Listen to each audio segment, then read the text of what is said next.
E aí, meu amigo do Universo Físico, tudo bem? Aqui é o Lucas do Universo Discreto e hoje nós vamos continuar aquele papo de Machine Learning. Eu vou implementar aqui junto com vocês uma versão melhorada do Perceptron, uma versão do Perceptron que funcione bem para uma base de dados contendo 150 flores. Então, eu vou mostrar passo a passo tudo que a gente precisa fazer para criar esse projetinho. A primeira coisa que é fundamental é a gente deixar todas as bibliotecas prontas para funcionamento.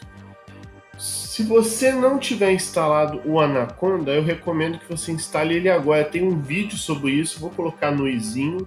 Vai nesse vídeo, instala o Anaconda seguindo as instruções que eu passei lá, depois volte para esse. Porque para o que eu vou mostrar aqui é essencial a gente usar o Anaconda. Estou abrindo aí o prompt de comando. Eu vou lá na pasta do Anaconda, que deve ser... Se você instalou seguindo o caminho padrão, então provavelmente ela está na pasta usuários, seu nome. No meu caso é usuários Lucas. Depois eu vou na pasta scripts. Depois disso eu faço as atualizações padrão. Primeiro eu dou um update no Conda, que é essa ferramenta que baixa e instala para a gente. O ideal é a gente ter ela atualizada. Provavelmente a minha já está, mas se você tiver acabado de instalar o seu Anaconda, eu acredito que você vai ter que fazer a atualização. Atualizou. Na verdade, ele verificou que eu já tenho os mais recentes. Depois a gente dá um update no Anaconda. Aí ele vai atualizar uma série de pacotes ali dentro que ele julgar importante. No meu caso, eu acho que eu também já atualizei ele recentemente. É isso aí. Depois a gente dá uma atualizada no nosso IDE, que é o Spider, usando o Conda Update Spider. A gente atualiza todas as ferramentas básicas que a gente vai usar sempre. O ideal é você manter elas sempre atualizadas. Beleza, o meu também está atualizado. Depois você vai precisar de 3 bibliotecas, que é o NumPy, o Matplotlib e o Pandas. O NumPy, a gente já falou muito dele, é a biblioteca de funções numéricas do Python. Você dá um conda install NumPy. No meu ele vai falar que já está instalado, no seu eu acredito que ele vai instalar. Se você apertar conda install NumPy, ele está verificando aí, provavelmente está instalado. Você depois dá um conda install matplotlib. Eu até acho que o NumPy vem junto com o Anaconda, então você precisa, o matplotlib tenho quase certeza que você tem que dar um conda install matplotlib para instalá-lo. No meu ele já está certinho. O Pandas ele já vem junto com o Anaconda. O que você pode fazer é dar um update no Pandas, que às vezes ele não está com a versão mais recente aí. Por via das dúvidas, vamos dar um update também na Matplotlib. Parece que tudo está atualizado. E para fechar, um update no NumPy, por via das dúvidas. Tá tudo. Então tá tudo pronto para a gente usar. Então vamos começar, pessoal, criando a classe Perceptron. Aqui a gente vai fazer um Perceptron mais robusto do que o que eu apresentei naquele outro vídeo. Assim, um Perceptron já realmente que é tipicamente usado na indústria, vamos dizer assim, mas mantendo o didatismo, então mantendo ele bastante didático. A gente tem que passar a instância dessa classe Perceptron. Então eu estou criando aí uma classe Perceptron. Eu não posso esquecer, eu preciso importar o NumPy. E eu estou definindo a classe Perceptron, entre parênteses eu passo a instância dessa classe, né? Se você estiver familiarizado com orientação a objetos. E a primeira coisa que a gente tem que fazer é o que a gente faz em classes, definir um construtor. No caso do Python, o construtor é essa função underline, underline, init, underline, underline. Aí você vai ter que passar o próprio objeto, a própria instância, aquele object que eu passei ali. Ele é referido agora como self. Então, da mesma forma que existe o this no C++ e no Java, existe o self no Python.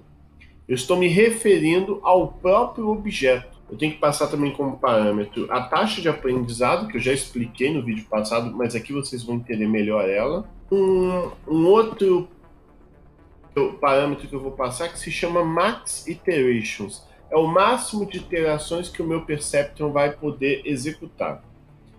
Aí, se você estiver familiarizado com OO, você vai atribuir esses parâmetros recebidos para a própria classe. Self.learningRate significa que eu estou criando um atributo da classe Perceptron que se chama LearningRate. E aqui eu estou criando outro atributo da classe que se chama Max Iteration. Então o construtor vai servir só para inicializar tudo. Eu até te digo que em OO você só deve usar o construtor para inicializar atributos, inicializar estruturas, nada além disso, senão fica muito estranho. Bom, depois disso, a gente vai definir uma função que é muito comum em Machine Learning, que é a função fit. O que a função fit faz? É ela que constrói e aprimora o modelo. Se você pegar diferentes bibliotecas de Machine Learning, você vai observar que todas elas costumam ter a função fit. E é ela que vai produzir o modelo e aprimorar ele com o tempo. E a gente vai respeitar essa forma de fazer o nosso código. Outra coisa que é muito comum na literatura é você referenciar as amostras como um X maiúsculo e os rótulos como Y maiúsculo. No contexto do nosso código, o X maiúsculo é cada flor. Então, o X é um vetor, é uma lista, dependendo de como você implementar. No caso aqui vai ser um vetor. Um vetor contendo todas as flores, que eu vou produzir esse modelo que vai separar flores da espécie A com as flores da espécie B. O Y é a espécie de cada flor. Então, para dar um exemplo, o meu X0, ou seja, a flor da posição 0, ela tem a espécie Y0. Existe um par ali. Na posição X0 do meu vetor, você tem uma flor, e na posição Y0 você tem a espécie daquela flor. Da mesma forma, na posição 3 do meu vetor, ou seja, na quarta flor, você vai ter em Y3 a espécie daquela quarta flor. Vocês estão me entendendo? O tamanho do X é o tamanho do Y. Na posição X você vai ter a flor e na mesma posição em Y você vai ter a espécie. Estamos entendidos, né? Se sim, então vamos continuar. A gente vai definir as nossas capacidades agora, vai ser o atributo W, e ele inicialmente é vazio. No vídeo passado eu menciono que ele começa vazio. Ele vai ter o x.shape0 é o total de flores que você está passando ali por parâmetro. Pode ser 150, por exemplo. O x.shape1 são quantas features a sua flor tem. E a sua flor tem 4 features, igual eu falei no vídeo passado. A largura da pétala da flor, a altura da pétala da flor, a largura da sépola da flor e a altura da sépola da flor. Largura e altura, tanto de pétala quanto de sépola. Isso está armazenado dentro de x.shape1. Ou seja, para cada feature você vai ter um W. O seu W vai ter 4 elementos. Ou melhor dizendo, vai ter 5 elementos, porque você não pode esquecer do bias. O bias, todo Perceptron vai ter pelo menos um bias. Vai ter o total de features mais o bias. Então, o seu vetor W vai ter 5 elementos, a posição 0 vai ser o bias, e as demais posições é o W de cada feature. Estamos entendidos até aí? A gente também vai ter um vetor que vai guardar os erros. Isso vai ficar mais claro no decorrer do código. E aqui eu vou ensinar uma coisa interessante de Python para vocês. A gente pode fazer isso aqui. Uma novidade. Eu estou definindo um for que não tem o contador, a variável i contadora. Mas eu estou dizendo o seguinte: o for vai variar de 0 até max iterations. Isso é como se eu estivesse criando um while e dissesse, enquanto o total de iterações, vamos supor que o max iterations é 50. Enquanto o total de iterações não atingiu 50, fica lá no loop. Então é uma maneira pythônica de fazer um laço que tem x iterações, ou melhor dizendo, max iterações. Bom, depois disso, eu vou criar uma variável erros aqui igual a 0. Essa variável erros, ela vai calcular o erro da iteração que eu estou trabalhando ali no momento. E aqui outra coisa pythônica interessante. O zip, meus amigos, não tem nada a ver com zip, com compactar arquivos, nada disso. O que o zip vai fazer? Você vai fazer um for que, para a iteração 0, é o mesmo que isso. Ó, o xi vai receber o x0 e o y-target vai receber y0. Na próxima iteração, o xi vai receber x1 e o y-target vai receber y1. Ele pega o par ordenado e entrega o par ordenado para cada elemento declarado ali no seu for. Na próxima iteração, o xi vai receber x2 e, ao mesmo tempo, o y-target vai receber y2. Então, o zip quebra esse par ordenado e entrega para o x1 e para o y-target. A gente está falando mais de Python do que de rede neural, né? Agora vamos calcular o ΔW. Lembra que no vídeo passado eu falei desse ΔW? As capacidades e os BIAs estão iniciados com 0. Eu vou ter que calcular um ΔW para atualizar esses Ws que não podem ser 0. Eles vão ter que ser atualizados para alguma coisa. A gente vai usar aquela fórmula. Vou ver se eu coloco ela aqui no vídeo para a gente relembrar. Mas é a fórmula que tem o eta, né, o learning rate, multiplicado pelo y real, o y que é o seu objetivo, por isso que é y-target, menos o y que você predisse no seu código. É aquela flor. Então você vai falar, Lucas, não existe ainda o método self-predict. Realmente não existe. Então vamos fazer ele agora? Então eu vou deixar aquela função ali em standby. Vamos implementar o predict, porque você deve estar incomodado de não saber o que é o predict. O predict é o seguinte: você vai passar uma flor e ele vai dizer se aquela flor pertence à espécie 1 ou à espécie menos 1. Lembra daquela outra fórmula? A outra fórmula nos diz isso. Então a gente vai fazer simplesmente um return np_where. Eu vou escrever tudo aqui e explicar o que eu estou fazendo. Vou criar uma função separada para ficar mais organizado. Essa função aqui, getNetInput, pessoal, ela só serve para calcular o W0x0 mais W1x1 mais W2x2 mais W3x3 mais o BIAS. Ela só serve para isso. E essa conta a gente pode fazer com o np.x self_w do 1 em diante, porque a gente não pode esquecer que o BIAS é uma soma sozinho que tem depois.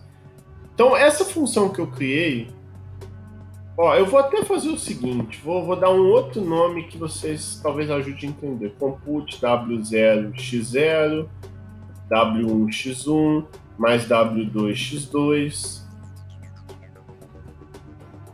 Só estou dando esse nome para você entender, para ficar muito claro que é isso que eu estou calculando. Não preciso passar self de novo, passando o x. Aí vocês lembram? Se o meu φz Na verdade isso aqui vai computar o φz. Então acho que é um nome melhor, φz. Eu vou colocar as equações aí na tela. Então ele vai computar o φz daquela flor. E se aquela flor for maior ou igual a 0, ele vai pertencer à espécie 1. Caso contrário, se ele for menor do que 0, vai pertencer à espécie menos 1. Então o predict vai calcular isso aqui. Vocês estão me entendendo?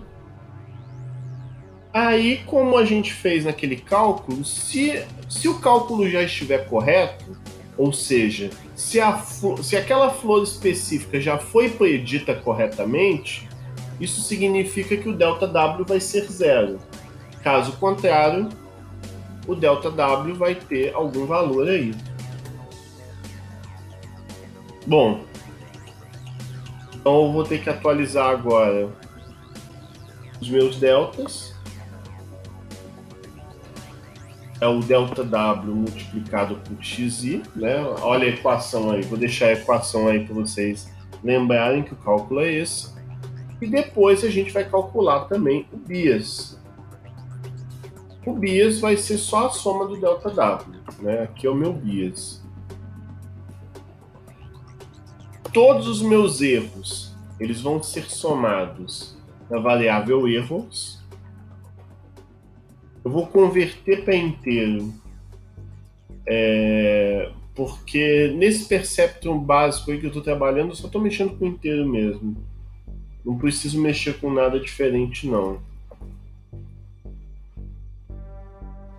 Se o ΔW for diferente de 0.0, então eu converto ele para inteiro e somo na variável erros. Depois disso, eu vou adicionar no meu vetor de erros aquele erro que eu calculei. Então, o self-erros vai ser um vetor com cada erro que eu computei, né? Com cada erro, com o erro de cada flor, vamos dizer. Vai ser o erro de cada flor mesmo, certo? Com isso, a gente tem implementado o nosso Perceptron de um jeito que tipicamente é implementado em projetos de Machine Learning. O que a gente vai precisar agora é salvar isso aqui. Eu vou chamar de Perceptron lib, porque é uma biblioteca que eu criei. Agora vamos criar outro código aqui para realmente carregar essa base de dados de flores do Iris Dataset usando aquele Perceptron que a gente fez. Então a gente vai começar importando o pandas, que a gente precisa dele.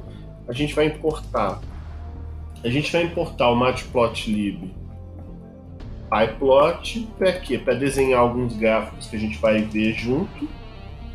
A gente vai importar o numpy, que é padrão. E agora a gente vai importar a Perceptron lib que a gente fez. Eu vou chamá-la de plib. O que acontece? Eu estou fazendo isso só para a gente... vou salvar aqui também. É só para a gente saber que o plib se refere àquele código que a gente acabou de criar, aquela biblioteca de perceptrons. Então, a primeira coisa que a gente vai fazer é baixar a Iris Dataset automaticamente no nosso código. Para isso, eu preciso da URL dela. A URL dela eu vou digitar aqui. Vou pegar emprestado aqui, tá? Eu vou pegar aqui emprestado. Esse link aqui, pessoal, é nele que você baixa automaticamente a Iris Dataset, essa base de dados de flores. A gente até vai ver como ela funciona de fato. A gente não pode esquecer de definir o nosso main, né? If name igual main. Então a gente invoca o main e define o nosso main. Eu já expliquei isso várias vezes, então não vou repetir não. Primeira coisa que a gente vai ter que fazer no nosso main: carregar o dataset. A gente vai criar uma função chamada loadData, que vai carregar o dataset daquele link ali.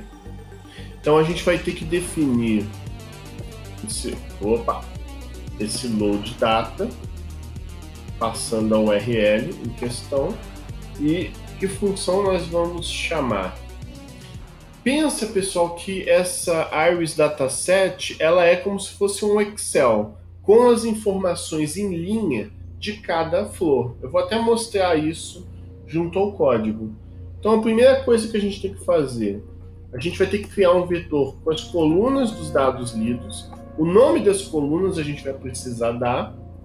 E o nome das colunas vai ser justamente cada feature ali que eu defini. A primeira é o comprimento da sepala da flor.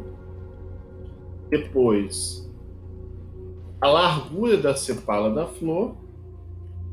Depois, o comprimento da pétala. Depois, a largura da pétala e as classes, as espécies. Eu preciso disso porque vai vir um Excel sem o nome das colunas. O nome das colunas eu preciso definir. O Pandas ele tem a capacidade de ler um CSV que é parecido com um Excel, mas em texto plano puro. Então ele vai ler aquela URL que eu passei, a URL da Iris Dataset, passando aquelas colunas. Com isso, a gente já tem aqui o dataset embaixo bonitinho carregando a Iris Dataset. Vou até rodar para ver se tá tudo certo. Bom, parece que está rodando aqui tudo bem, tudo certo. Agora vamos brincar um pouquinho só para a gente entender bem os dados que a gente está mexendo. Vamos printar, por exemplo, o dataset shape para a gente ver o que são esses dados aí que estão sendo lidos. A gente tem 150 linhas, 150 flores, e cada flor ele tem 5 elementos, 5 features. A largura da sépala, quer dizer, a altura da sépala, a largura da sépala, a altura da pétala, a largura da pétala e a espécie. Então você tem essas 5 informações aí sendo lidas. Dimensões do dataset. Outra coisa que a gente pode fazer é printar os 20 primeiros elementos. Né? Vocês não querem saber um pouco informações sobre essas flores? Então eu vou pegar os 20 elementos da cabeça, ou seja, da primeira posição até a 20ª posição. Vamos ver isso daí. Como a gente pode ver, vou até arrastar um pouquinho aqui para cima. Você tem os 20 elementos aí. Você tem as informações da sépala e da pétala em centímetros e a classe que seria a espécie da flor. No caso, os 20 primeiros aí são todos da Iris setosa, né? A espécie setosa. Enfim, os 20 primeiros elementos. O que mais a gente pode fazer aqui? A gente pode imprimir algumas informações estatísticas usando a função describe. Vamos ver que informações são essas.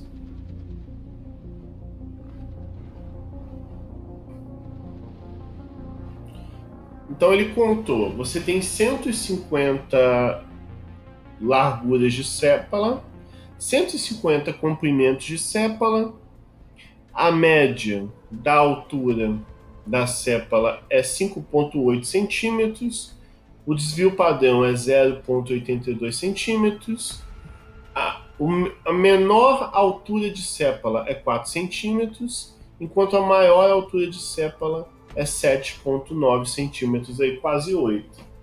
Ele também mostra os percentis. Os 50% seria justamente a mediana desse conjunto. Então a mediana do conjunto seria o 5,8.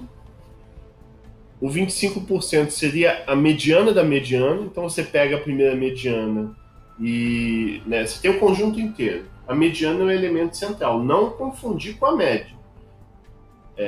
Imagina que você pega os elementos, coloca em ordem,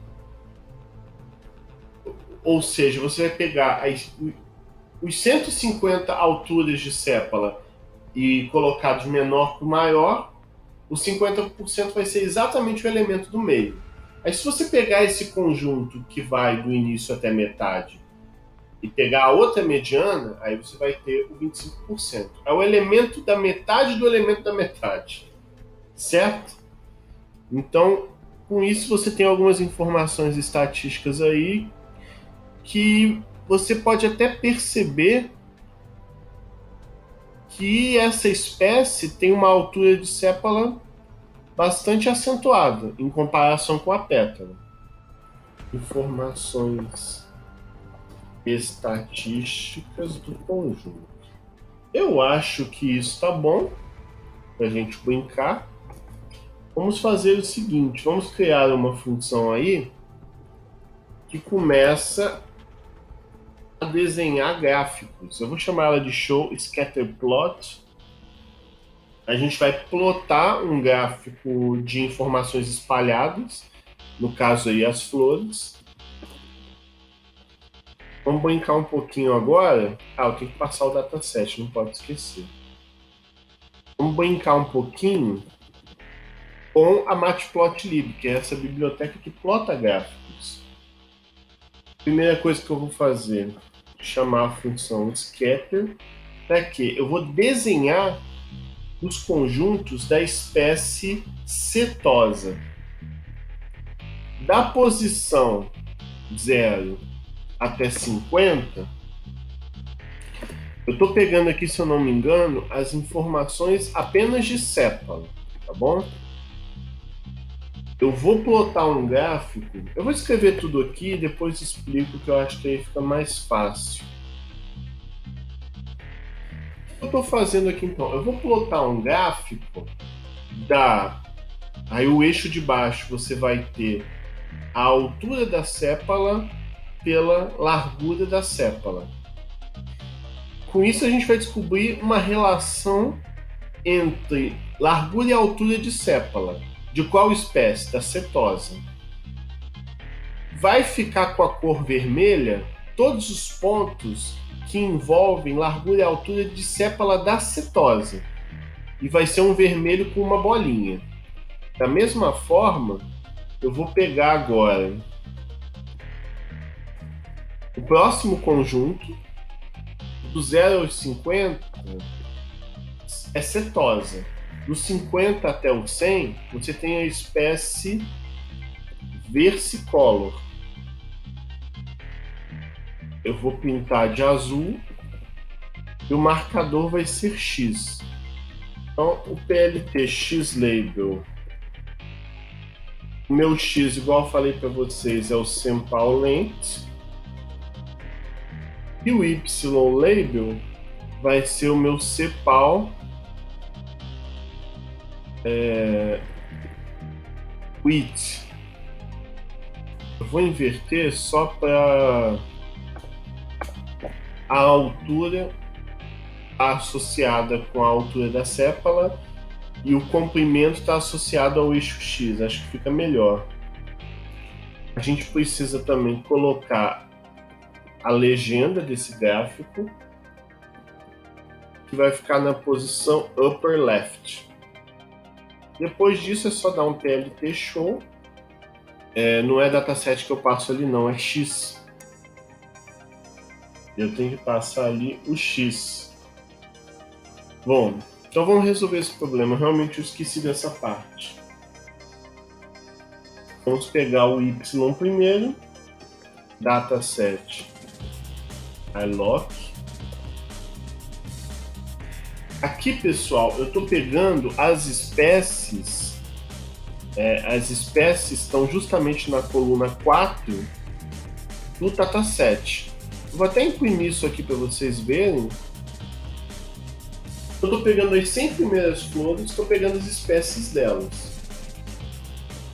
Por que eu sei que eu estou pegando as espécies? Porque eu estou pegando da flor 0 até a flor 100, a coluna 4. A coluna 4 é justamente a de espécie. 0, 1, 2 e 3 são as primeiras 4 colunas que são referentes à sépala e pétala. A quinta coluna, que vai ser o 4, vai ser a espécie. Tá vendo? Ele está imprimindo ali íris versicolor e íris setosa. Então ele pega o Y ali corretamente, sem muitos problemas.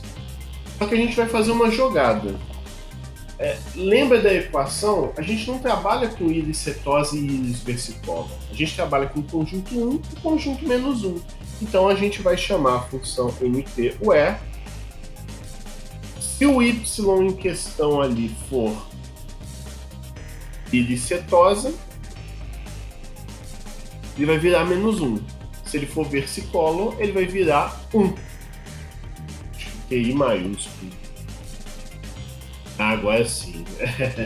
É o I maiúsculo. Tá vendo? Todo mundo ali que é menos 1 é íris setosa. Todo mundo que é 1 é o versicolor. O Y ali, cada posição é referente a uma flor de X.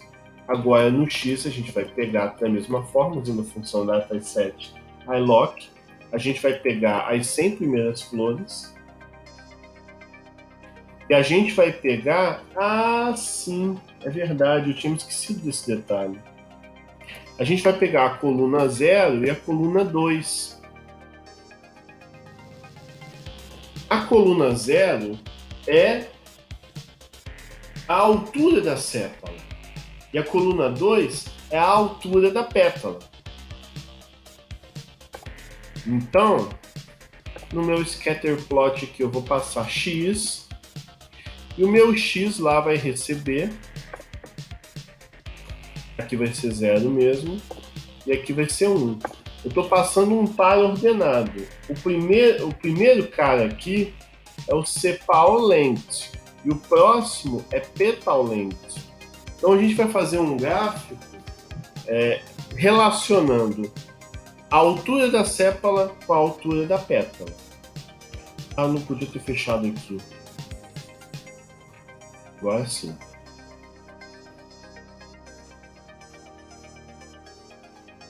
Desenhou o gráfico, mas aguenta só um segundo porque ele ficou pequeno. Vamos fazer esse gráfico ficar maior usando a função fig recebe plt figure. Aí a gente vai definir o tamanho da figura.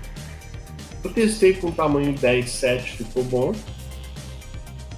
Então aqui é o tamanho da imagem em largura e altura. Se você quiser aumentar depois, o 10 aqui vai ser a largura e o 7 aqui vai ser a altura. E a gente vai ter que aumentar a fonte também, senão a fonte vai ficar muito pequena.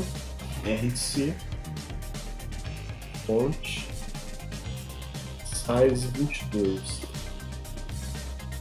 Tamanho da fonte. Vamos tentar de novo.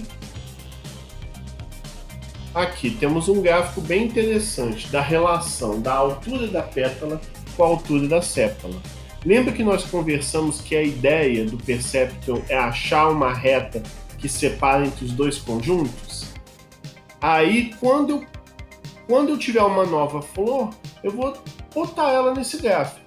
Se tiver acima da reta, ela vai ser versicolor. Se ela estiver abaixo da reta, ela vai ser setosa. É isso que eu estava explicando no outro vídeo.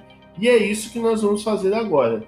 Criar essa reta que vai separar aqui entre os dois.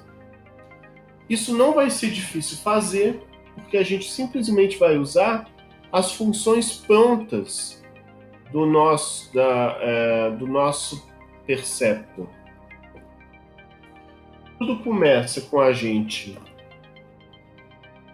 invocando a nossa biblioteca plib perceptron, passando a taxa de aprendizado, que vai ser 0.1, e o total de iterações, vamos colocar 50. 50 acho que é um bom número. A gente vai chamar a função fit, passando o x e o y. Olha que bonito. E vamos fazer o seguinte também. Vamos plotar um determinado intervalo o total de erros que tivemos.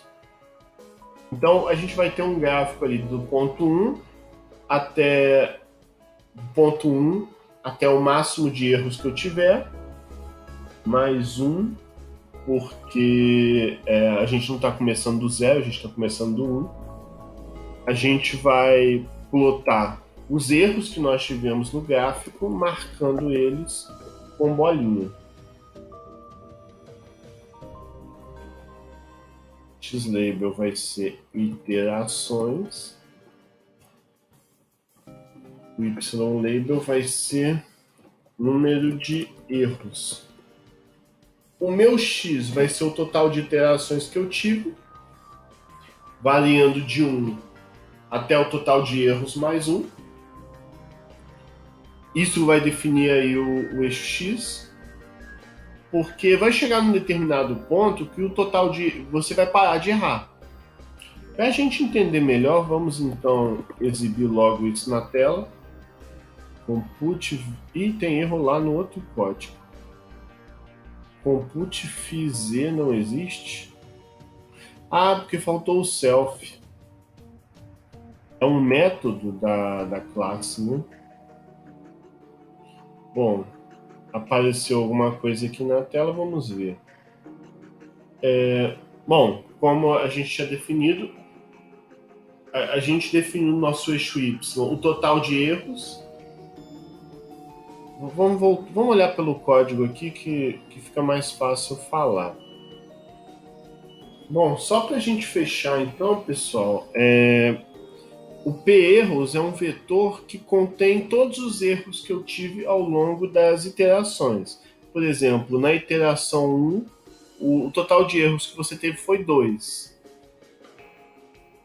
Na próxima iteração, na iteração 2, o total de erros novamente foi 2. Isso significa que de todas aquelas flores, ele classificou 2 de forma incorreta. Na terceira iteração, ele chegou a classificar errado 3. Depois disso, o erro foi caindo, até chegar em 0. Então, no meu plot aqui, eu estou indicando que eu vou plotar do x igual a 1 até o x igual a 25 mais 1, 26. Se esse meu vetor aqui tiver 25 elementos, então esse intervalo tem que ser de 25 posições, senão não funciona. É basicamente isso. A gente pode até printar os Ws só para ver que Ws ele descobriu para fazer a separação. Ah lá, o W0 é menos 0.4, aquele ali vai ser o seu bias. O W1 menos 0.68 e o W2 1.82. A gente fez essa rede neural só considerando duas features, que é a altura da pétala e a altura da sépala, tá certo? Mas acho que por hoje tá bom. Depois eu vou incrementando mais esse exemplo, né? O vídeo já deve estar bem extenso aí. Espero que vocês tenham gostado, espero que vocês tenham entendido, tá certo, gente? Valeu, muito obrigado e até a próxima.